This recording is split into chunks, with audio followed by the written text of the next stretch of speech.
अस्सलाम वालेकुम स्टूडेंट्स। आज हमारा है लेक्चर नंबर 22, जिसका हमारा टॉपिक है radio activity plus nuclear transmutation.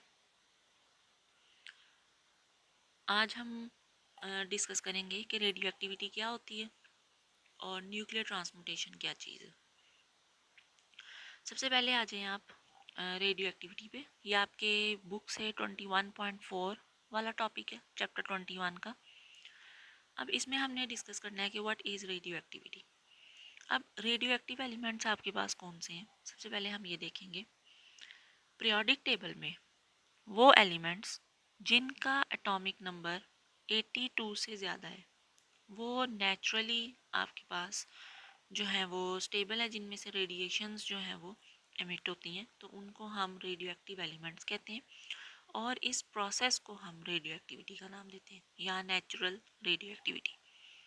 अब इसकी हिस्टोरिकल बैकग्राउंड आपके पास क्या है कि रेडियो एक्टिविटी को फर्स्ट टाइम जो है वो ऑब्जर्व किसने किया था? हेनरी बैक्यूरेल ने इन 1896 में। कि उसने ऑब्जर्व किया था एक यूरेनियम का साल्ट लेके, जिसका एटॉमिक नंबर आपके पास होता है 92। ठीक है, इसको लेके उसने ऑब्जर्व किया था। अब बेसिकली इसका बहुत ज़्यादा मेन फंक्शन जो है वो आता है डिस्कवरी ऑफ न्यूक्लियस में। यूरेनियम का सॉल्ट लेके उसने ऑब्जर्व किया था, जिसके लिए हमने आगे से ऑपरेटर्स शो किए, जिसको रदरफोर्ड ने फर्दर जो है वो एक्सप्लेन किया।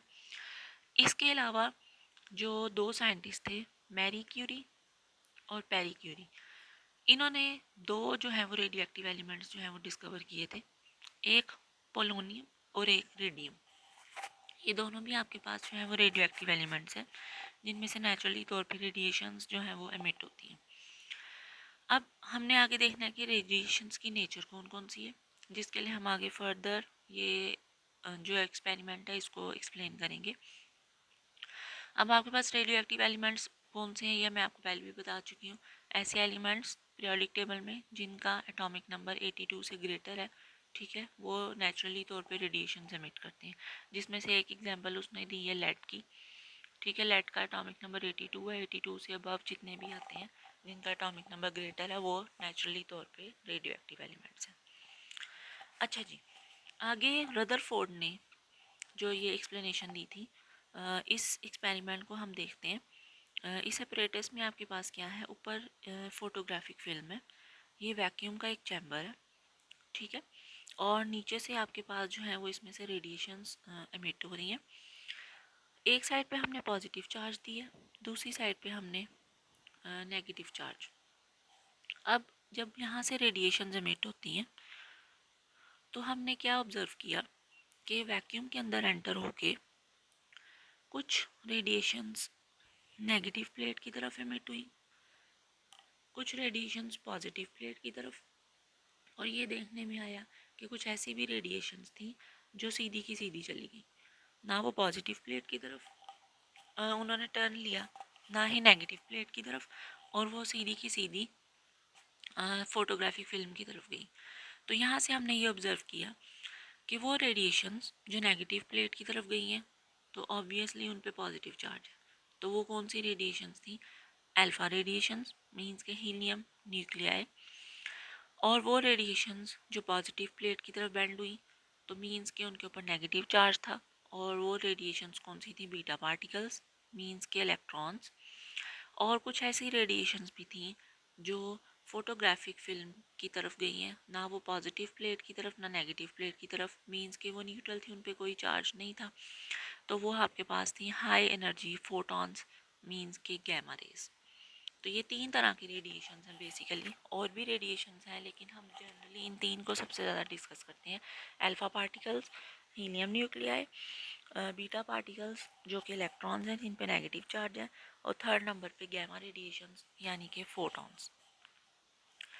अब आगे आ जाते हैं हम न्यूक्लियर ट्रांसमुटेशन पे कि व्हाट इज़ न्यूक्लियर ट्रांसमुटेशन। अच्छा जी, तीन तरह के इसमें प्रोसेस आते हैं। अच्छा, न्यूक्लियर ट्रांसमुटेशन आपके पास ऐसा प्रोसेस है जिसमें हम पेरेंट न्यूक्लियस को कन्वर्ट करते हैं डॉटर न्यूक्लियाई में। और साथ में कुछ ना कुछ रेडिएशन एमिट होती हैं।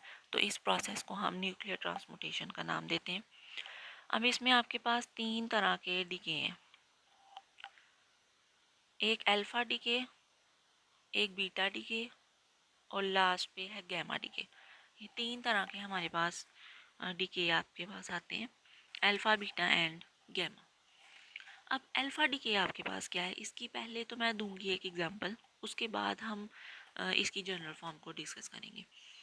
अब यहाँ पे हमने क्या लिया है इस इक्वेशन में, यूरेनियम 92 जिसका एटॉमिक मास है 238 और एटॉमिक नंबर है 92। अब अल्फा डीके में आपके पास एमिट होगा अल्फा। अब अल्फा आपके पास है हीलियम न्यूक्लियस जिसका एटॉमिक मास 4 होता है, एटॉमिक नंबर 2। मीन्स के जो आपने यूरेनियम लिया है जो आपका पेरेंट न्यूक्लियाई कहलाता है, ठीक है, उसमें से उसके एटॉमिक मास में से आप 4 माइनस करेंगे और एटॉमिक नंबर में से 2, तो 238 की जगह आ जाएगा 234 और 92 की जगह आ जाएगा 90। तो ये आपके पास एलिमेंट बनता है थोरियम। मीन्स के यूरेनियम में से जब हीलियम न्यूक्लियाई को आप सेपरेट कर दें तो जो आपके पास एलिमेंट बचता है वो क्या है, थोरियम।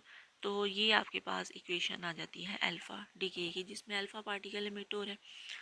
इससे निकली जो इक्वेशन है उसमें हमने दिखाया है कि अगर 2 अल्फा पार्टिकल रिलीज हो तो ऑब्वियसली डबल मैस और एटॉमिक नंबर में कमी आएगी।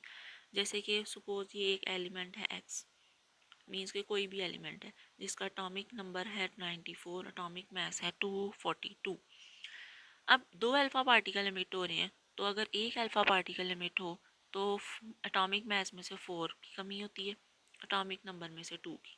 अब 2 अल्फा पार्टिकल एमिट हो रहे हैं तो मीन्स के डबल उसमें कमी आएगी। तो 242 में से अगर आप 8 निकाल दें तो 234 और 94 में से अगर आप 4 माइनस कर दें तो 90। तो ये एलिमेंट बनता है आपके पास थोरियम। तो इस तरह से अगर 3 अल्फा पार्टिकल्स रिलीज हों तो 3 टाइम्स आप उसमें डिक्रीज करेंगे। तो इसी तरह से जो आपका एक्स एलिमेंट है ये पेरेंट न्यूक्लियर कहलाता है, जो आगे बन रहा है वो डॉटर न्यूक्लियस है और 7 अल्फा पार्टिकल एमिट हो रहे हैं। और ये इसकी जनरल इक्वेशन है। पेरेंट न्यूक्लियाई को हम एक्स से रिप्रेजेंट करते हैं, डॉटर को वाई से और 7 अल्फा पार्टिकल एमिट हो रहे हैं। इसके बाद नेक्स्ट आ जाता है बीटा डीके। अब हम पढ़ रहे हैं कि न्यूक्लियर ट्रांसमुटेशन आपके पास प्योरली न्यूक्लियर फिनोमिना है, मीन्स के इलेक्ट्रॉन्स एमिट होने चाहिए। लेकिन हम ये भी पढ़ते हैं कि इलेक्ट्रॉन तो न्यूक्लियस के बाहर होता है, इलेक्ट्रॉन तो शेल्स में रिवॉल्व कर रहा है, न्यूक्लियस के अंदर तो नहीं होता। इट मीन्स कि जब भी आपके पास बीटा डीके है तो इलेक्ट्रॉन आपके पास क्रिएट हो रहा है, ठीक है। मीन्स के न्यूट्रॉन कन्वर्ट होता है प्रोटॉन में।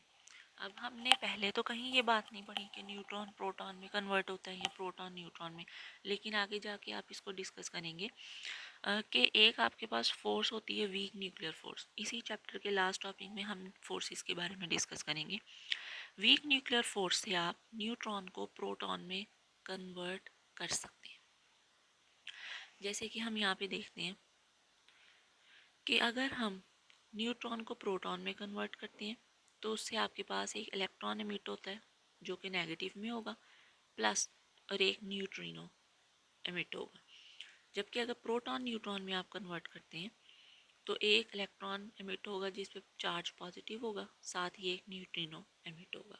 तो ये आपकी बुक में नहीं लिखी हुई इक्वेशंस, लेकिन ये जनरली आपके पास नॉलेज है एक्स्ट्रा कि ऐसा होता है, न्यूट्रॉन प्रोटॉन में कन्वर्ट होता है तभी बीटा डीके पॉसिबल है। अब यहाँ पे जैसे हम एग्जांपल लेते हैं यूरेनियम की। अब यूरेनियम के होते हैं 92 प्रोटॉन, ठीक है, और उसमें न्यूट्रॉन होते हैं 146। मीन्स कि हमेशा जनरली अगर आप देखें तो हमेशा न्यूट्रॉन नंबर ग्रेटर होता है, प्रोटॉन नंबर कम होते हैं। प्रोटॉन तादाद में कम होते हैं, न्यूट्रॉन तादाद में ज़्यादा होते हैं, जिसकी वजह से हमेशा जनरली क्या होता है कि न्यूट्रॉन ही प्रोटॉन में कन्वर्ट होते हैं। मीन्स के जो फर्स्ट इक्वेशन मैंने लिखी है कि न्यूट्रॉन ही प्रोटॉन में कन्वर्ट होते हैं, जिसके बदले में आपके पास एक नेगेटिव में इलेक्ट्रॉन एमिट होता है, इसीलिए हम इसको बीटा डीके का नाम देते हैं। अब टोटल आपके पास जो है वो मैस नंबर सेम रहेगा। जैसे हम कहते हैं कि कोई भी एक एलिमेंट है जिसमें एक एलिमेंट कन्वर्ट हो रहा है 2 में या 2 ए में, लेकिन उसका एटॉमिक मास टोटल 2 ही रहना है। जैसे फ़र्ज़ करें एक एग्जांपल हम लेते हैं कि एक क्रिकेट टीम है या फुटबॉल टीम है, जिसमें टोटल एक टीम में 4 प्लेयर्स हैं, दूसरी टीम में भी 4। अगर एक टीम पी है, एक एन है, अगर एन का एक खिलाड़ी पी में चला जाए तो एन में 3 रह जाएंगे, पी में 5 हो जाएंगे, लेकिन टोटल नंबर ऑफ़ प्लेयर्स तो 8 ही रहेंगे। इसी तरह से यहाँ पे जो मैंने एग्जांपल दी कि एक प्रोटॉन न्यूट्रॉन में बदल जाए या न्यूट्रॉन प्रोटॉन में, लेकिन टोटल जो मास नंबर है उसका वो तो सेम रहना है। इसी तरह से यहाँ पे हमने एक एग्जांपल ली है, अगर आप थोरियम ले रहे हैं जिसका एटॉमिक मास है 234, एटॉमिक नंबर है 90, अगर इसमें से एक बीटा पार्टिकल एमिट हो जाता है तो मीन्स के उसका एक न्यूट्रॉन प्रोटॉन में बदल गया, मतलब प्रोटॉन में एक इजाफा हो गया। जैसे 90 है तो ये 91 हो गया एटॉमिक नंबर उसका, जबकि एटॉमिक मास नंबर सेम रहेगा। तो इसी की अगर हम जनरल इक्वेशन देखें तो एक्स पेरेंट न्यूक्लियाई, डॉटर में क्या होगा, एटॉमिक नंबर में एक इजाफा हो जाएगा, जबकि एटॉमिक मास सेम रहेगा और साथ एक बीटा पार्टिकल एमिट होगा। इसी तरह से अगर हम गैमा डीके की बात करें तो गैमा डीके में आपने याद रखना है, इसमें हम हमेशा कंसीडर करते हैं एक्साइटेड एटम्स। ठीक है, अब एक्साइटेड एटम में आपको पता है कि फोटॉन्स एमिट होगा, मीन्स कि जब बीटा डीके का प्रोसेस हो जाए उसके बाद भी गैमा डीके का प्रोसेस आएगा। मीन्स कि जब भी आपके पास एटम में न्यूक्लियस के अंदर भी आपके पास एनर्जी लेवल्स होते हैं, जब भी इलेक्ट्रॉन हाई एनर्जी लेवल से लो में जंप करेगा तो उसमें से हाई एनर्जी फोटॉन्स एमिट होते हैं, जिसकी इक्वेशन क्या है, E is equals to H F, जिसकी वेवलेंथ क्या होती है 10⁻⁻15 मीटर। तो इसकी जनरल इक्वेशन आपके पास गिवन है, इसमें कोई चेंजिंग नहीं आएगी जब भी हाई एनर्जी फोटॉन्स एमिट होंगे। एक्स पेरेंट न्यूक्लियाई, डॉटर में भी वही सेम, साथ गैमा रेडिएशंस एमिट हो रही। तो ये 3 तरह के हमारे पास डीके हैं, alpha decay, beta decay and gamma decay. Alpha decay में अल्फा पार्टिकल्स एमिट होंगे जो कि हीलियम न्यूक्लियाई है, बीटा डीके में बीटा पार्टिकल्स जो कि इलेक्ट्रॉन्स हैं, और गैमा डीके में हमारे पास हाई एनर्जी फोटॉन्स आते हैं जो कि गैमा रेडिएशंस कहलाएंगे। इसी तरह से एक और जनरल से हमने एग्जांपल कंसीडर की है। देखें यहाँ पर हमने एक एलिमेंट लिया एक्स जिसका एटॉमिक नंबर है 94, एटॉमिक मास है 242। अब हम कहते हैं कि अगर इसमें से 3 अल्फा पार्टिकल एमिट हो रहे हैं तो यहाँ पे आप देखें 3 को अगर हम 2 से मल्टीप्लाई कर दें, मतलब 2 में कमी आती है एटॉमिक नंबर में तो वो आ जाएगा 6, मतलब एटॉमिक नंबर में 6 की कमी होगी जबकि एटॉमिक मास में 12 की। तो अगर हम यहाँ पे एटॉमिक नंबर में 6 की कमी कर दें एटॉमिक मास में 12 की तो ये आ जाएगा 230 और 88, तो साथ 3 अल्फा पार्टिकल्स एमिट हो गए। इसी तरह अगर हम कहते हैं साथ ही इसमें 5 बीटा पार्टिकल्स एमिट हों तो ऑब्वियसली इस इक्वेशन के अकॉर्डिंग एटॉमिक मास तो आपके पास वही रहेगा लेकिन एटॉमिक नंबर में एक इजाफा हो जाएगा। ठीक है, बल्कि एक नहीं 5 का इजाफा होगा क्योंकि 5 बीटा पार्टिकल्स एमिट हो रहे हैं, तो आपका जो एटॉमिक मास है वो तो सेम रहेगा लेकिन एटॉमिक नंबर में 5 इंक्रीज हो जाएगा। तो ये इसकी एक्साइटेड स्टेट आएगी। अब अगर हम कहें इसी में से 1 गैमा रेडिएशंस भी एमिट हो रही हैं तो ऑब्वियसली हमने पढ़ा है गैमा रेडिएशंस में इक्वेशन में नो चेंज, 230 एटॉमिक मास, 93 ही एटॉमिक नंबर। लेकिन क्या होगा गैमा रेडिएशंस में, गैमा रेडिएशंस एमिट होंगी तो आपका जो एटम है वो एक्साइटेड स्टेट से ग्राउंड स्टेट में आ जाएगा। तो ये हमारे पास एक एग्जांपल थी। साथ ही एक और टॉपिक का थोड़ा सा इंट्रो में दे दूं कि अगर हम यूरेनियम लेते हैं इसमें से अल्फ़ा बीटा और गैमा रेडिएशन एमिट होती हैं। ठीक है, तो ऑब्वियसली वो थोरियम में सपोज थोरियम में चेंज हो जाता है। तो याद रखें कोई भी आपके पास एलिमेंट रेडियो एक्टिव एलिमेंट सारी ज़िंदगी वो यूरेनियम ही नहीं रहेगा। जैसे अगर यूरेनियम लेते हैं तो सारी ज़िंदगी उसने यूरेनियम नहीं लेना, जो जो टाइम पास होता जाएगा वो दूसरे एलिमेंट्स में चेंज होता जाएगा, क्योंकि हमने पढ़ा है कि रेडियो एक्टिविटी है ही ऐसा प्रोसेस जिसमें एलिमेंट्स रेडिएशन एमिट करते हैं। ठीक है, और जब रेडिएशन एमिट होती जाती हैं तो वो न्यू से न्यू एलिमेंट्स में चेंज हो जाते हैं। अब उनको पहले से एक नए एलिमेंट में बदलने के लिए कुछ ना कुछ टाइम रिक्वायर है। ठीक है, उसी टाइम को हम हाफ लाइफ का नाम देते हैं, जो कि हमने नेक्स्ट चैप्टर में, नेक्स्ट टॉपिक में डिस्कस करना है कि हाफ लाइफ क्या होती है। तो कोई भी आप एलिमेंट ले लें, किसी का भी सैंपल ले लें, जैसे यहाँ हमने यूरेनियम का लिया है, तो उसने हमेशा सारी ज़िंदगी यूरेनियम नहीं रहना। जूँ जूँ टाइम पास होता जाएगा उसमें से रेडिएशन एमिट होंगी और वो न्यू से न्यू एलिमेंट में कन्वर्ट होता जाएगा। तो उसी को न्यू एलिमेंट में कन्वर्ट होने के लिए जितना टाइम रिक्वायर है उसको हम हाफ लाइफ का नाम देते हैं, जो कि हम अपने नेक्स्ट लेक्चर में डिस्कस करेंगे। तो आज के लिए हमारा इतना ही टॉपिक था, radioactivity plus nuclear transmutation. Next lecture में हम इंशाल्लाह डिस्कस करेंगे हाफ लाइफ को। तो इस टॉपिक को पढ़ें, रीड करें, बुक से भी रीड करें, ठीक है, और समझने की कोशिश करें। और नेक्स्ट हम अपने लेक्चर के साथ हाजिर होंगे हाफ लाइफ के साथ। आज के लिए इतना ही। Thank you. अल्लाह हाफिज़।